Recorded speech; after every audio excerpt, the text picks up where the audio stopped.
The B Team. 'Twas the night before Christmas, and at the North Pole there was moaning and groaning and stoking of coal. "Get off me," said Dancer, "and stay on your side." "Can't avoid you," sniffed Prancer, "you're 5 miles wide."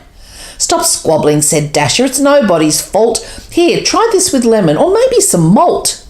"That's disgusting," said Vixen, "I can't drink that stuff." "Then stay ill," snapped Comet, "let's see who's so tough." "This swine flu's a nightmare," groaned Cupid. "I'm hot, and everything's running. I'm pouring with snot." "Well, who cares?" bit Donna. "That's not my concern. My problem's that sleigh, and it'll take my turn." "We're all in the same boat," said Blitzen with gloom. "Be quiet," hissed Rudolph. "He's in the next room." "I don't care," snorted Vixen, tossing his head. "I won't pull that sleigh. I'd rather be dead." "That's always an option. That snow's deep, I'm bettin'. That blizzard I'm seeing shows no signs of lettin'," said Rudolph. "Each year it's the same sad depression, the same ugly outfits of leather and hessian. The fact that he's paying us time and a half means naught when it's all I can do not to barf." Dancer threw himself down on the floor in a snit, kicked in Prancer's direction, who returned a sound hit. "Hate the holidays," said Cupid from a mountain of tissues. "All those presents to haul, and those brats and their issues. I say that we strike, give ourselves one night off. I can't work with this fever, this sneeze, and this cough." And so it went on, all the grumbling and bitching interspersed with their moaning and groaning and itching. And none of them noticed the crack in the door and the man who was there now who wasn't before. As they cursed at the flu and their jobs and the weather, Santa drew his great bushy brows down hard together. "Enough," he cried out, "you ungrateful dear. You haven't the tiniest scrap of Yule cheer." "I'm taking the B Team," said Santa with ire. "By all means stay home and complain by the fire." "The B Team? You're joking," said through laughter and wheezing. "Oh, come on now, Santa, you've got to be teasing." "Do I look like I'm joking?" And their laughter grew quiet. "Frankly, some of you pudgies could go on a diet. You're not the crack squad that you once used to be. Not so much of an A now, you're more like a D. So get me my B Team, and be quick about it. My word here is law, despite how you flout it." For a second, a shocked sort of silence ensued.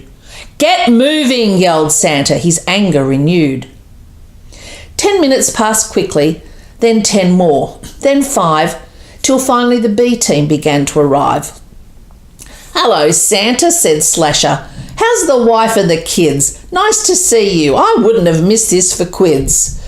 Yes, hello, Slasher. Now, where is your mate? Why is it the B Team is always so late?" They're coming. We had no idea that we'd be on duty for delivery this year." "I'm pretty sure Vomit is stuck in the John, but Goner and Stupid will be right along. I last saw old Screwdolph wedged under a bar while Splitzen cajoled him to let go of the jar.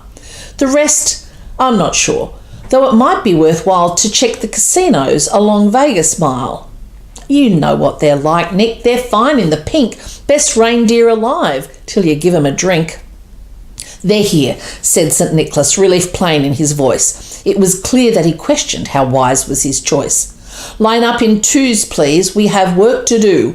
The A Team's got swine flu. I'm counting on you." "Who? Us? He say me?" the deer whispered in doubt. "Yes, you," bellowed Santa, who'd started to shout. "Your reindeer! It's Christmas! Now line up each pair. Not a word, not a whisper till we're up in the air." "Okay, Nick, we're going. There's no need to yell. We didn't expect this, and hangover's hell," mumbled Splitzen. "I'd have dropped a few pounds if I'd known. These days after takeoff, I'm pretty much blown." "Are you sure we can do this? I'm not all that certain. Just thinking of exercise makes me start hurting." "Of course you can do it. You were born for this task. But if you need some directions, don't be too proud to ask. Now Slasher, now Chancer, come on Necromancer. Stop, Vomit, wait, Stupid, move, Goner and Pantser.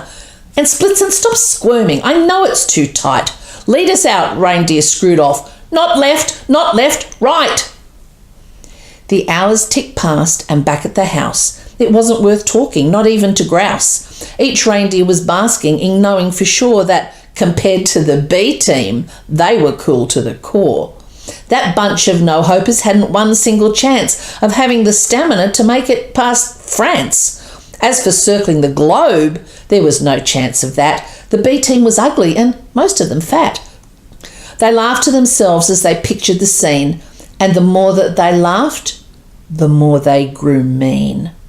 They imagined the mess on each person's front lawn, broken gifts, reindeer droppings that would greet them at dawn. And then as the sun had just started to rise, a horrible sight met the A-team's cruel eyes. As the night sky turned blue and the morning clouds red, a golden glow shone in their sights, dead ahead. 9 reindeer shot out of the last of the night and pulled up on the snow as the scene turned to light. 9 reindeer as never had been seen before, glowing coats, deep, strong chests, and antlers galore. "Who are you? What happened?" they asked, all aghast. And finally they saw he who rode them at last.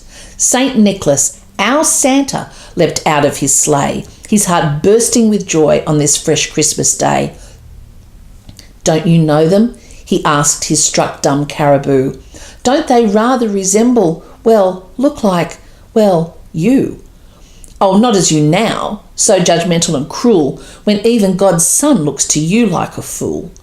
But you as you once were, or were meant to be, before you chopped down your first Christmas tree. When you understood giving was the one single reason to be filled with real joy at each sacred Yule season. Well, this B team, made up of the dumb and the slow, grasped the lesson that only the wise ever know. As we travelled the world, met its children, its poor, the B team worked out what each Christmas is for. They gave of themselves, poured their hearts out for all, the young and the old, and the big and the small. And with each gift they gave, I gave them one too. From the inside, I remade each one of them new. Each one of the B team a new start received, for each of them looked at the world and believed that Christmas is not for the small select few. It's for all men, and so Merry Christmas to you.